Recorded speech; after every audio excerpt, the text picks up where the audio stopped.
All right, we are back. I don't mean no disrespect, y'all. In the music break, I went and got Courtney on the line. Courtney, say hi to everybody.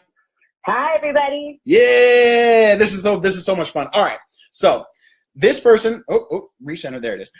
This person right here, when I was doing my research this week for this episode, I mentioned in the monologue Noliwe M. Rooks, and in her book, in this interview I was reading about the book, they asked her, what are some real things that people are doing out here to actually affect change in these neighborhoods? And this writer mentioned in the book this program, integratedschools.org. So out of the blue, I sent her an email and said, I have this show where I'm talking about doing revolutionary type things to make us have a better love and respect for each other on the lower, middle, and upper middle classes, and that we can disperse our resources together in a better way. And she responded, and now she's here today. So Courtney, introduce yourself, tell us where you're from, and tell us about your program.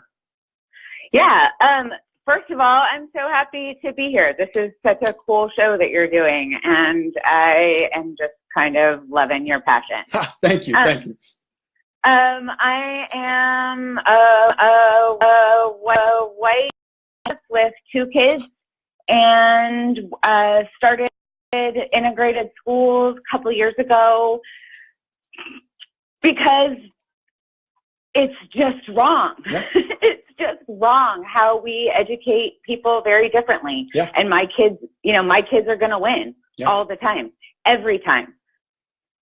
Absolutely. And until we actually all stand up for all kids, and until parenting becomes something that, we understand in a communal way, I can't see us getting too much farther in either dealing with achievement gap issues or really just like a basic fundamental justice. Yeah.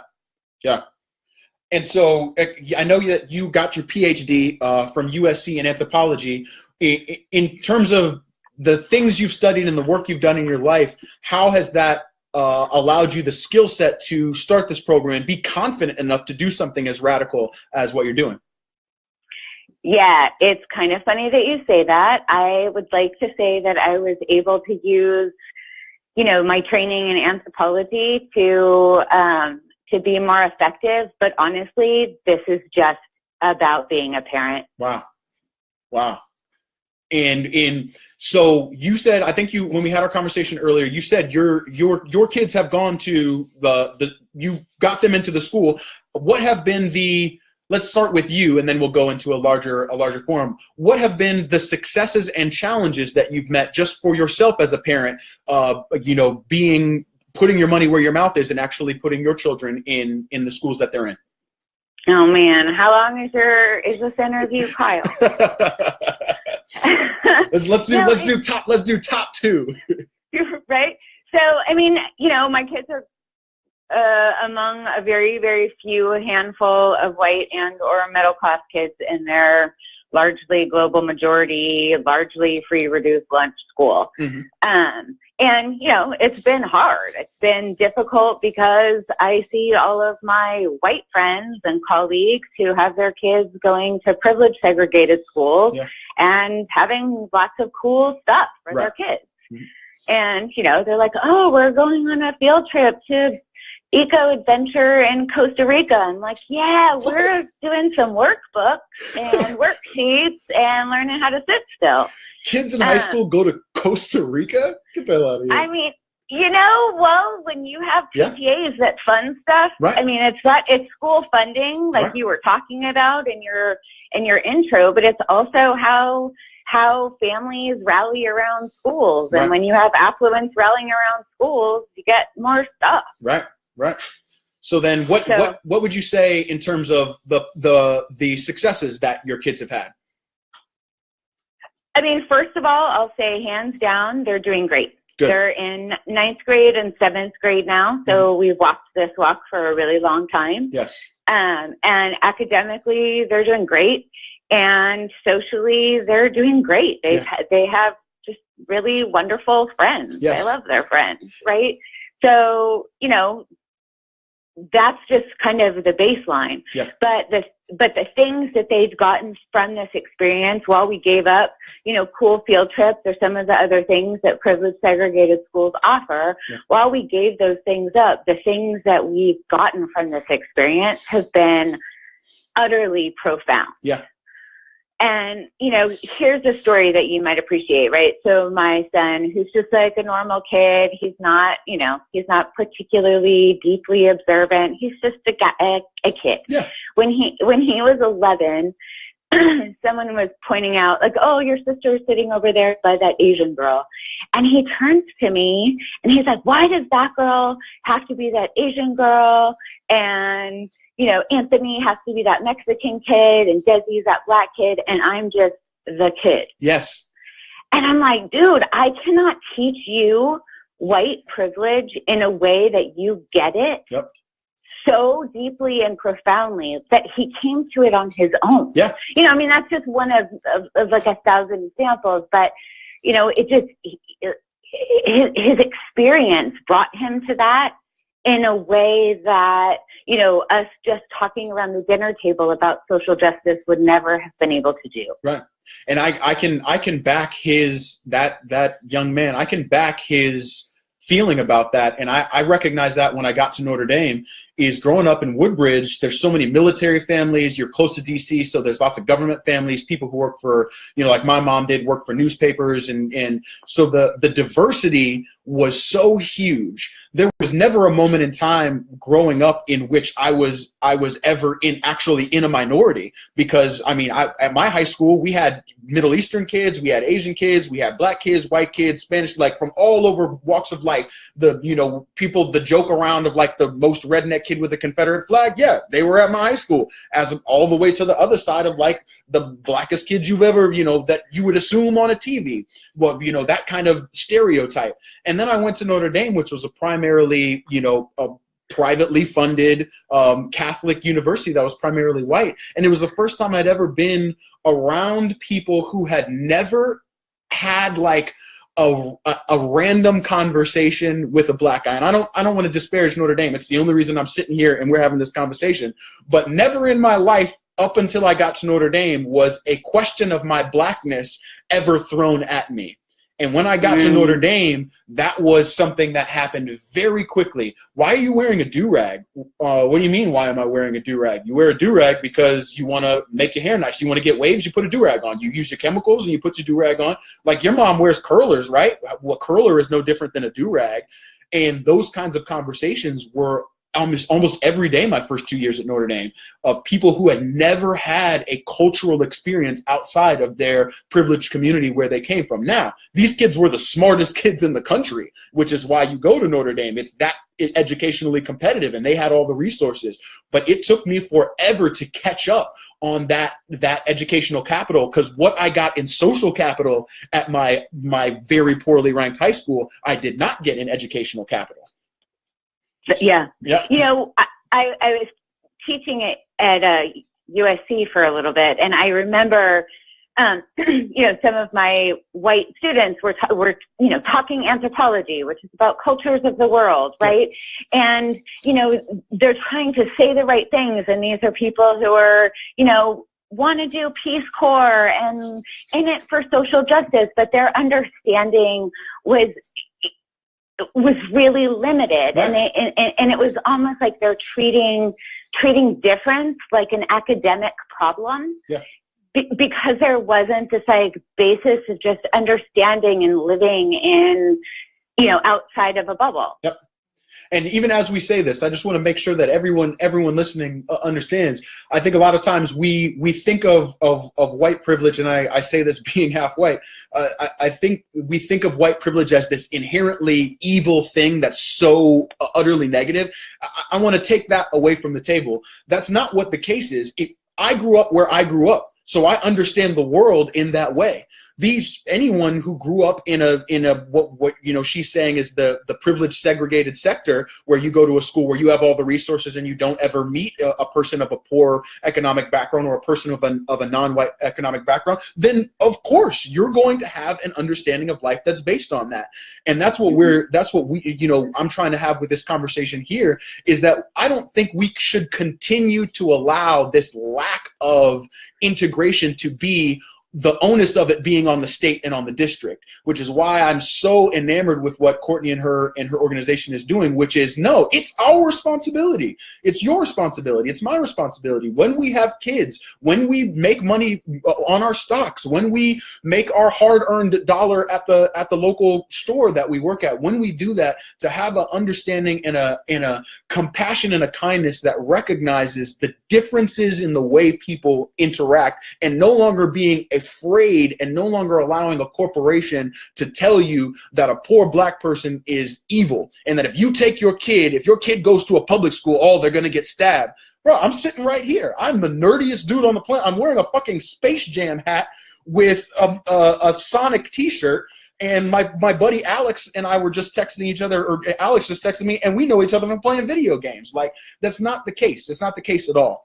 And so then the next question I want to ask Courtney before we finish up the interview is, you had said to me, one of the challenges in working your organization is, and I don't think you used this word, but I kind of heard this word, is basically you had people that tried to troll you guys.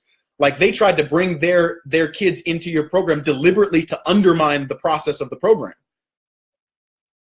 I'm trying to remember what you're referring to.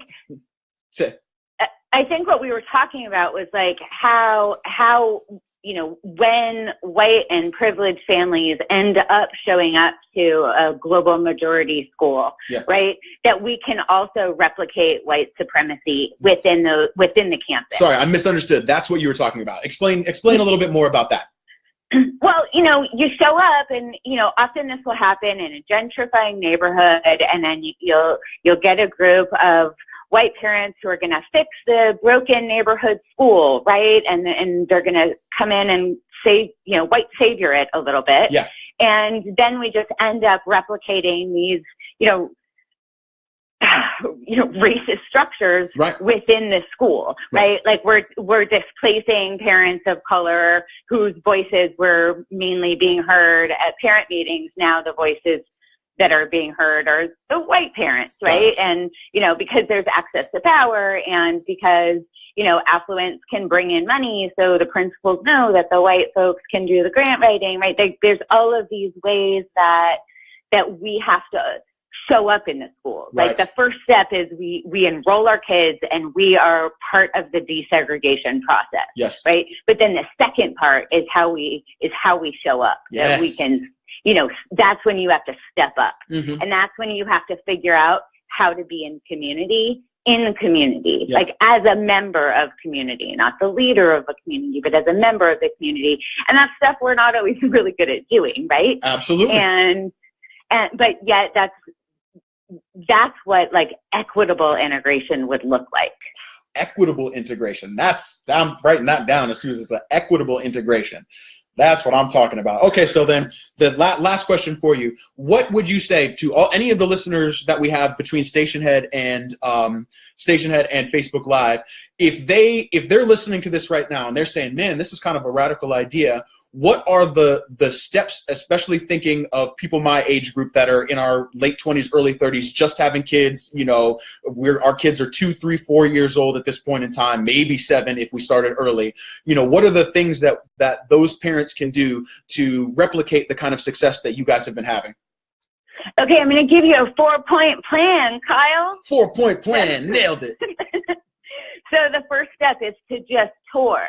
Just go we have like this tutor pledge at integrated schools, but step foot into at least 2 schools where the kids don't look like your kids, where the kids come from backgrounds different from your kids. Love it. Because really, very often those aren't the cool schools or the it schools. Yep. Walk into those schools. Just take a tour. Chances are you'll be pleasantly surprised. Love it. The second is, enroll your kids. your kids are going to be fine because of you. Your kids are going to be fine. The third point is talk about this. Talk about this everywhere you can. You're standing, you know, at a coffee shop. Someone's like, oh, hey, where are you enrolling your kid? You know what you say? I'm enrolling my kid at this school you've probably never heard of. Be proud. And this is why, right?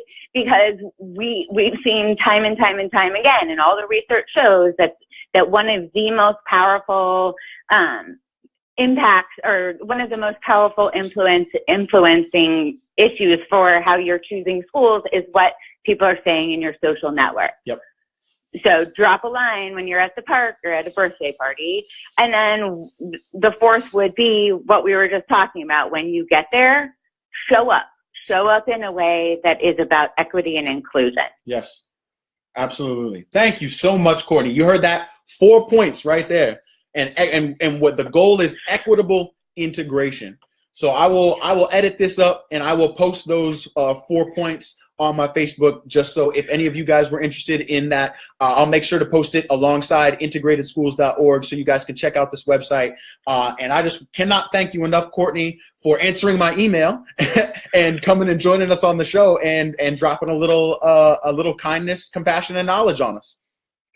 Well, thank you for having me on, Kyle. It was great. And, you know, shout out to Noliwe, who Yes. I think just joined the call. But Hi, he is amazing, and everyone needs to read Cutting Schools. Yes, Cutting Schools. Oh, shoot, I lost it. But Cutting Schools, Noliwe M. Rooks. Also, I'll put that, when I put the 4 points, integratedschools.org, I'll also put that, I'll shout that out in that area as well, so that you guys can check that book out. Man, this was great. This bring me so much joy. So, again, thank you, Courtney. Thank you, Kyle. All right, we'll see you later. Bye. Bye.